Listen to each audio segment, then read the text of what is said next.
மக்களை வணக்கம். நான் உங்கள் கோடங்கி. இணையத்தில் அந்த இன்ஸ்டாகிராம் மூலமாகவும் அல்லது சோசியல் மீடியாவில் இருக்கிற ஃபேஸ்புக்கு, ட்விட்டர் மூலமாகவும் பல்வேறு ஆபாச கருத்துக்களை நிறைய பேர், முகம் தெரியாதவர்கள், நம்ம யாருன்னே தெரியாதுன்னு நம்முடைய அடையாளத்தை மறைத்து கொண்டு பல பேர் பல விதங்களில் பிரச்சாரம் பண்ணிகிட்டு இருக்காங்க. அதுவும் சமீபத்தில் தாவேகா, அதாவது என்ன, இதை முதல்ல ஆரம்பிச்சு வச்சது நம்ம அண்ணாமலை தான். இந்த விர்ச்சுவல் வாரியர்ஸ்னு ஒரு குரூப், வார் ரூம்னு ஒன்று ஆரம்பித்து அந்த கட்சிக்குள்ளேயே பெரிய ஆபாச விஷயங்கள்லாம் ஓட்டிகிட்டு இருக்கோம். கடுமையான எதிர்வினை பயங்கரமாக போயிட்டுருக்கோம். அப்போ ஒருத்தரை கடுமையாக விமர்சிப்பாங்க. யாருன்னே தெரியாது, எங்கிருந்தோ இணைய தாக்குதல் பண்ணிகிட்டே இருப்பாங்க. அப்புறம் ஒரு கட்டத்துக்கு மேலே பார்த்தீங்கன்னா அது ஆட்ட கட்சி மாட்ட கட்சி, கட்சியில் மனுஷனே கட்சி மாதிரி. இப்போ என்ன ஆயிடுச்சுன்னா, இங்கே தமிழ்நாடு அரசியல் களத்தில் இது ஒரு பெரிய யுக்தியாக மாறினவுடனே சினிமாவில் ஏற்கனவே ஒரு குரூப் பண்ணிக்கிட்டு இருந்துச்சு. அதை நம்ம ரூட் மாஃபியான்னு சொல்லக்கூடிய நம்ம தம்பி ஜெகதீஷுடைய அந்த கம்பெனி அவங்களுக்கு பிடிக்காத நடிகர்கள் இல்லை பிடிக்காத நடிகைகள், பிடிக்காத தயாரிப்பாளர் ஒரு படம் எடுக்கிறாங்க, இயக்குனர் ஒரு படம் எடுக்கிறாங்கன்னா அவங்களுக்கு பிடிக்கல அப்படின்னா அந்த படத்தை டேமேஜ் பண்ணுவாங்க. காசு கொடுத்து மொத்த பேருக்கிட்டையும் தப்பு தப்பாக பேச சொல்லுவாங்க. அது வாங்கிட்டு பேசக்கூடிய நபர்கள் நிறைய இருந்தாங்க. வாங்கிட்டு ட்வீட் போடுற ஆட்கள், வாங்கிட்டு பதிவு போடுற ஆட்கள், இன்ஸ்டாவில் பேசுகிறவங்க, ரீல்ஸ் போடுறவங்க நிறைய பேர் சினிமாவில் இருந்தாங்க. அது கொஞ்சம் பெரிய லெவலில் ஒர்க் அவுட் பண்ணி இந்த முறை ஆட்சியே பிடிச்சிருச்சு அந்த ரூட் மாஃபியாவுடைய உதவியின் மூலமாக விஜய் அரசாங்கம். இப்போ விஜய் அரசாங்கம் ஆட்சியை பிடிச்ச பிறகு அது போதாக வரைக்கும் ஏஐன்னு ஒரு டெக்னாலஜி வந்துருச்சு. ஏஐ மூலமாக பார்த்தீங்கன்னா யாரை வேணாலும் எப்படி வேணால் கேவலப்படுத்தலாம்.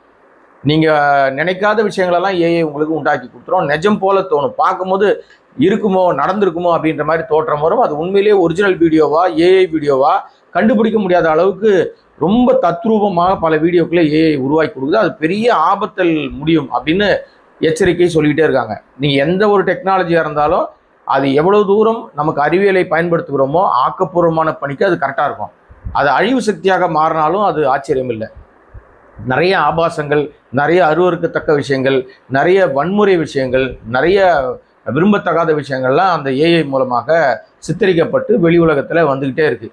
சில விஷயங்கள் வரும்போது ரொம்ப கொந்தளிப்பாக இருக்கும், இது ரொம்ப தப்பு. அப்புறம் அது காவல்துறையில் கவனத்துக்கு போகும், சைபர் கிரைம் கவனத்துக்கு போகும். அது அப்புறம் அவங்க நீக்குவாங்க, மெட்டாவில் சொல்லுவாங்க, அப்புறம் எக்ஸில் சொல்லுவாங்க. இதெல்லாம் சொல்லி அந்த பதிவுகள் நீக்கப்படும்.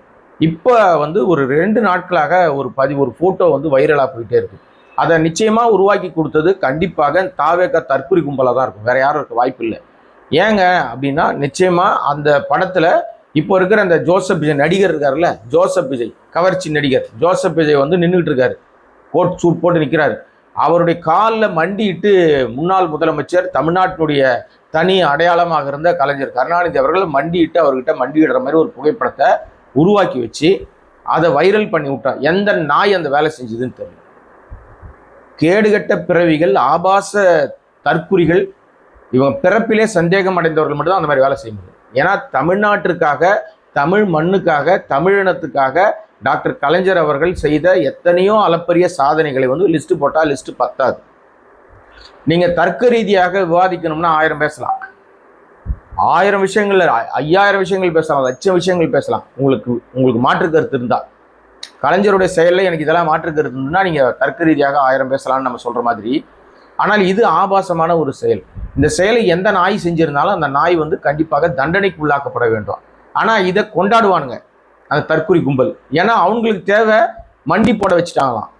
இதற்கு காரணம், இந்த மாதிரி செயல்கள் வருவதற்கு காரணம் முழுக்க முழுக்க ஆதவோட அந்த வளர்ந்துகட்ட 6 அடி வளர்ந்துகட்ட ஒரு ஜென்மம் இருக்கு இல்லையா, அது அமைச்சராக வேற போயிடுச்சு. இப்போ அதுதான் இதுக்கெல்லாம் காரணமாக இருக்க வாய்ப்பு இருக்கு.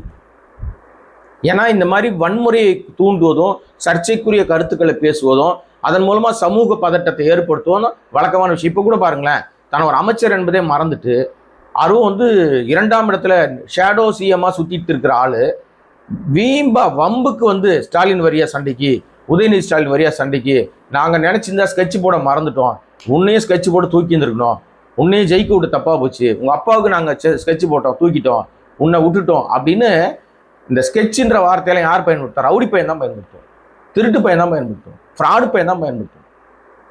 பணம் வச்சுக்கிற ஆணவத்தில் ஆடுறான். அது கூட அவன் சொந்தமாக உழைச்சி ஒரு வேறு துளி சிந்தி சம்பாதிச்ச பணம் இல்லைங்க, மாமனார் வீட்டு காசு.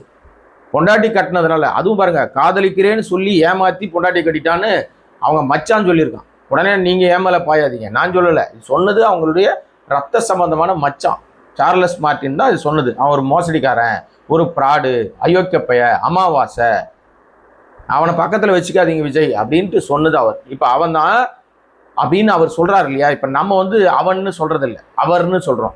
ஆனா அவன்னு சொன்னது வந்து அவங்க மச்சான், அவனை பக்கத்துல வச்சுக்காதீங்க அப்படின்னு. இப்ப அப்பேற்பட்ட ஆதவு நேத்தி கூட ஒரு மீட்டிங்ல பேசுறாரு. உனக்கு தைரியம் இருக்கா சவால் விடுறாரு.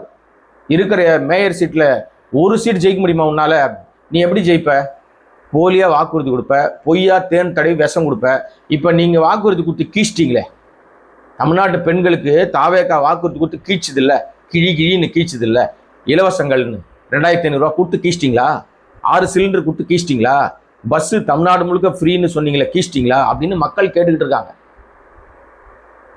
மக்கள் கேட்குறாங்கப்பா, நீ அமைச்சர் தானே, நீ அமைச்சர் மாதிரி நடந்துக்க மாட்டியா? உனக்கு அதுக்கு ஏதாவது கிளாஸ் எடுப்பாங்களா?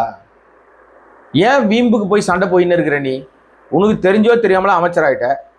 அமைச்சரானா உன் பேரை வச்சு காப்பாற்றிட்டு அடுத்த வேலைக்கு போக வேண்டியதானே. ஊரில் இருக்கிற எல்லாரையும் கட்சியெல்லாம் உடைச்சி கூப்பிடுறது, அதுக்கு உங்கள் மாமனார் விட்டு காசு எடுத்து கொடுக்குறது அப்படின்னு குற்றச்சாட்டு வருது. உங்கள் மாமியார்கிட்ட சண்டை போட்டுக்கிற மாதிரி சண்டை போட்டுக்கிறது, அந்த அம்மா அதிமுக தான் அனுப்பி விடுறது. யாராவது இப்படி பேசுனாங்கன்னா உடனே சட்ட ரீதியாக நடவடிக்கை எடுப்பேன்னு சீன் போடுறது. அசிங்கமா இல்லையா உங்களுக்கு? ஒரு பொறுப்பான இடத்துக்கு வந்துட்டு பிறகு முந்தைய நிகழ்வுகளை மாற்றிக்கொள்கிறவன் தான் மனுஷன். அவன் தான் சரியான மனுஷனாக இருக்க முடியும். அது சரி, உனக்கு எப்படி புரியும்? உன் தலைவனே தப்பா இருக்கானே, நான் தற்குறி தான் அப்படின்னு முதலமைச்சர் விஜய திருச்சியில் ஒத்துக்கிட்டார்ல, ஆமான்ட்டு. ஏன்னா அவ்வளவு ஆபாசமான அசிங்க வார்த்தைகள் ஒரு முதலமைச்சர் வாயிலிருந்து வரக்கூடிய வார்த்தைகள். என் வாயில நல்லா வந்துடும், என்ன வந்துடும்னு தெரியல நமக்கு இப்போ வரைக்கும். நேற்றைய கூட்டத்தில் கூட ஆதரவு வந்து வேண்டுமென்றே தமிழ்நாட்டினுடைய அமைதிக்கு குந்தகம் விளைவிக்கிற வகையில், பொது அமைதிக்கு வந்து தேவையில்லாத சங்கடத்தை உண்டாக்குற வகையில் தூண்டி விடுகிற வேலையை செய்கிறார். உணர்ச்சி வேகத்தில் திமுக காரன் கோவப்பட்டு சண்டைக்கு போகணும், அப்போ அவங்கள கைது பண்ணணும், அதன் மூலம் ஒரு தர்ம சங்கடத்தை ஏற்படுத்தி தமிழ்நாட்டில் ஒரு பிரச்சனையை உண்டாக்கணும், இல்லை அவங்கள மிரட்டி கட்சியில் சேர்த்துக்கணும், எப்படி ஒரு வேலையை பார்க்க ஆரம்பிச்சிட்டாங்க. ஆனால் ஒன்றே ஒன்று தாங்க, இந்த புகைப்படத்தை உருவாக்கிய எந்த நாயாக இருந்தாலும் அவர்கள் மீது நடவடிக்கை எடுக்கணும் அப்படின்றது நம்முடைய கோரிக்கை மட்டுமில்லை, ஒட்டுமொத்த தமிழர்களுடைய கோரிக்கையாக இருக்கும். ஏன்னா இப்போ காவல்துறையில் போய் புகார் பண்ணியிருக்காங்க, இந்த மாதிரி இந்த புகைப்படம் ஏஐ மூலமாக உருவாக்கப்பட்டிருக்கு, இது யார் உருவாக்குனது, எங்கேருந்து உருவாக்குனாங்க, எந்த ஐபி அட்ரஸில் உருவாச்சு அப்படின்றத கண்டுபிடிச்சி அவர்கள் மீது நடவடிக்கை எடுக்கணும் அப்படின்னு சொல்லி அவர்கள் புகார் கொடுத்துருக்காங்க. அது காவல்துறை வழக்கம் போல் அந்த புகாரை வாங்கி ஒரு ஓரமாக வச்சுப்போம். ஏன்னா ஆட்சியாளர்களுக்கு பிடிக்கிற விஷயத்தை மட்டும் தான் காவல்துறை செய்யும்.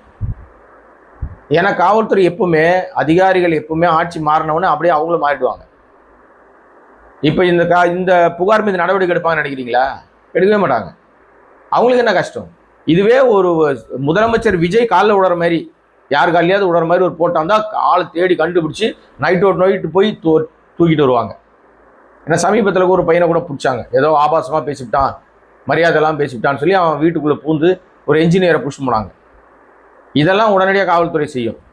அசிங்கமாக பேசி ஆபாசமாக பேசுகிறவனெல்லாம் விட்டுரும். இந்த மாதிரி பண்ணியிருக்கான் பாருங்க. இந்த புகைப்படத்தை நான் வந்து போட முடியாது, ஏன்னா அது அவ்வளவு கேவலமான புகைப்படம், அதை ஏற்கவே முடியாது. எல்லாரும் ஒட்டுமொத்த கோபத்தையும் தாவேக்கா மீதும், தற்குறிகள் மீதும், விர்ச்சுவல் வாரியர்ஸ் மீதும், இதை எவன் உருவாக்கணும்னா அவன் மீதும் கடுமையான கோபத்தை காட்ட ஆரம்பிச்சிருக்காங்க. தம்பி ஜெகதீஷ், ரூட் மாஃபியா வச்சுக்கிட்டு நீ இதுக்கு முன்னாடி பண்ண ஏதோ ஏழரை பண்ணிட்டு இருக்க, இப்போவும் அயோக்கியத்தனம் பண்ணிட்டு இருக்க, இந்த மாதிரி போட்டோலாம் உங்கள் ஆளுங்க யாராவது போடுறாங்கன்னா தயவு செய்து அவங்ககிட்ட சொல்லி புத்தி சொல்லிடு. ஆரோக்கியமாக அரசியல் பண்ண கற்றுக்க, அதான் உனக்கு நல்லது. ஏன்னா உன்னை இன்னைக்கு வச்சு யூஸ் பண்ணுறவன் நாளைக்கு தூக்கி போட்டுருவானுங்க. எவனையும் நம்பிடாத, ஏன்னா இருக்கிற வரைக்கும் உன்னை பயன்படுத்துவான், அப்புறம் உன்னை தூக்கி வீசி காலில் போட்டு மீசிடுவானுங்க. நாளைக்கு எது ஒன்றா நடக்கலாம். இன்னைக்கு ஆட்சியாளருக்கு நல்லதுன்னு நினச்சிட்டு இருக்கிறத பேசலாம். நியாயமாக ஒரு பிரச்சனை இருக்குன்னா அது குறித்து பேசுறது தப்பு இல்லை. ஆனால் போலியாக இல்லாத ஒன்றை, நடக்காத ஒன்றை உருவாக்கி, ஏஐ மூலமாக உருவாக்கி பொதுமக்கள்கிட்ட கோபத்தையும் பொதுமக்கள்கிட்ட ஒரு ஆத்திரத்தையும் உண்டாக்குற வேலையை செய்யவே செய்யாதீங்க. தயவுசெய்து யார் செஞ்சிருந்தாலும், அது ரூட் மாஃபியா செஞ்சாலும் சரி, ஆதரவு வச்சு நடத்துகிற அந்த வார் ரூம் வாய்ஸ் ஆஃப் காமன்னு சொல்லப்படுகிற அந்த கம்பெனியாக இருந்தாலும் சரி, எந்த கம்பெனியாக இருந்தாலும் இந்த மாதிரி வேலையை மட்டும் செய்யாதீங்க. இது ரொம்ப ஆபத்தானது, உங்களுக்கே அது பிரச்சனையில் முடியும். அதை மட்டும் கவனமாக வச்சுங்க. அதனால் ஒட்டுமொத்தமாக தமிழர்களை அவமானப்படுத்தின விஷயம் தான். கலைஞர் அவமானப்படுத்தினா தமிழர்களை அவமானப்படுத்துற மாதிரி தான். மாற்று கருத்து நிறைய பேருக்கு நிறைய இருக்குங்க, அவர் மீது நிறைய மாற்று கருத்து இருக்கும். ஆனால் தமிழ்நாட்டிற்காக எத்தனையோ ஆண்டுகளுக்கு முன்னாடி, இப்போ நம்ம வந்து தமிழில் வந்து டைப் பண்ணுறோம், தமிழில் வந்து ஒருத்தரை திட்டணும்னா கூட, இப்போ கலைஞரையே திட்டுறாங்க நிறைய பேர். எது, நீங்கள் வந்து யூடியூப்பில், எக்ஸில், நீங்கள் ஃபேஸ்புக்கில் இப்போ நம்ம பேசுகிற வீடியோ கீழே கூட கலைஞரை திட்ட கூட ஆட்கள் வருவாங்க தமிழில். அப்படி தமிழில் டைப் பண்ணுறீங்களே, அந்த எழுத்துருவை உருவாக்குவதற்கு மூல காரணமே கலைஞர் தான். இந்த அடிப்படை அறிவு எவனுக்கா தெரியுமா? இந்த மென்பொருளை உருவாக்க சொன்னதே அவர் தான். கணினி மயம் வருவதற்கு முன்பாகவே டைட்டில் பார் கொண்டாந்தவர். இங்கெல்லாம் கணினியே கிடையாது, கம்ப்யூட்டர்னா என்னன்னு தெரியாத காலகட்டத்திலேயே எப்பா அது என்னமோ கம்ப்யூட்டர் அது இதுன்றாங்களப்பா, அது என்ன நம்ம அதுக்கான ஒரு துறையை உருவாக்கு அப்படின்னு சொல்லி உருவாக்கி டைட்டில் பார்க் உருவாக்கினவர். இன்னைக்கு எல்லா இடங்கள்லையும் நாங்கள் உருவாக்கிட்டோம் அப்படின்னு பெருமை பீத்திக்கிறது பெருசு இல்லை. இது ஆரம்ப புள்ளி வச்சு அதை உருவாக்கி விட்டு அழகு பார்த்தவர் கலைஞர். எத்தனை முயற்சிகள், மென்பொருள் பூங்காக்கள் தமிழ்நாடு முழுக்க உருவாகிருக்கு. அதற்கு முதல் தொடக்க காரணம் வந்து கலைஞர் அவர்கள் தான். இந்த அடிப்படை அறிவுலாம் அவனுக்கா தெரியுமா? இந்த வரலாறு தெரியுமா யாருக்காது? எத்தனையோ விஷயங்கள் இருக்கு இங்கே பேசுவதற்கு. அதனால் அதெல்லாம் வந்து விட்டுட்டு ஆரோக்கியமாக பேசுறதை விட்டுட்டு அசிங்கமான பாலிடிக்ஸு, டர்ட்டி பாலிடிக்ஸு, அது இந்த தாவேக ஆட்சிக்கு வந்த பிறகு தான் ரொம்ப அதிகமாகிடுச்சு. ஆக இது போன்ற சம்பவங்களில் யார் ஈடுபட்டாலும் அவர்கள் மீது காவல்துறை கடுமையான நடவடிக்கை எடுக்கணும். பேசுகிறவர்கள் உங்களுடைய கருத்தை நியாயமாக பேசுங்க. ஆபாசமாக சொன்னால் மட்டும் தான் போய் ரீச் ஆகாது. இது ஏதோ ஒரு பன்னாடை ஒன்று மாட்டியிருக்கு. ஒரு அரசு அலுவலகத்துக்கு முன்னாடி நடுராத்திரியில் குடிச்சிட்டு போய் சரக்கில் போயிட்டு இந்த பக்கம் வந்து தாவேகா சிம்பிள் போட்ட ஒரு பெரிய ரவுண்டு படம், இந்த பக்கம் கொடி போட்டு எங்கள் அண்ணன் ஆட்சி நடக்குது அப்படின்னு கண்ணெல்லாம் உருட்டி பயங்கரமாக மிரட்டிகிட்டு இருக்கான். யாரை மிரட்டான்னு பார்த்தா போலீஸ்காரன் மிரட்டிட்டு இருக்கான். போலீஸ்காரர்களுக்கு இருக்கிற பாதுகாப்பு அந்த லட்சணத்தில் இருக்குது. இது மேலே என்ன நடவடிக்கை போகிறாங்க தாவேகா? ஆனால் கொஞ்சம் ஓவராக தான் போகிறானுங்க. இந்த தாவேகா தற்கூரி கும்பல் கொஞ்சம் ஓவராக தான் போகுது. ஒவ்வொரு ஆட்டம் உடம்புக்கு ஆகாதுன்ற பழமொழி அவர்களுக்கு எப்போ புரியும் தெரியுமா? புரிய வேண்டிய நேரத்தில் புரியும். இந்த வீடியோ சப்ஸ்கிரைப் பண்ணாமல் பார்த்துட்டு இருக்க அன்பு நண்பர்களே சப்ஸ்கிரைப் பண்ணிங்கன்னா இது போன்ற பல விஷயங்கள் பேசலாம். நன்றி, வணக்கம்.